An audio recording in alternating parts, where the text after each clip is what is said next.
Orchestra వారిదే. And Mahesh Babu గారిని కూడా వారే లాంచ్ చేశారు, రాజకుమారుని లాంచ్ చేశారు, ఈ రోజు మన జయకృష్ణ గారిని లాంచ్ చేస్తున్నారు.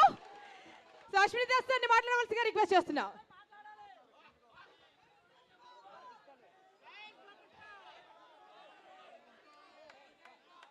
జై సూపర్ స్టార్ కృష్ణ గారు 350 సినిమాలు చేశారు. ఇంకా ఇంకా చేస్తారేమోనని కూడా నేను తిరిగాను ఆఖరి రోజుల్లో. ఆ తర్వాత మహేష్ బాబు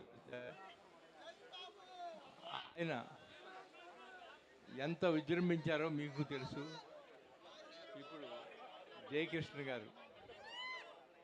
గారిని ఇంట్రడ్యూస్ చేయటం నేను చాలా ప్రత్యేకంగా ఫీల్ అవుతున్నాను. ఈ సినిమా చాలా పెద్ద హిట్ అవుతుంది, అందుకని మీరు అందరూ కలిసి చూడాలి, చూసి ఆనందించి నాకు చెప్పాలి. Thank you.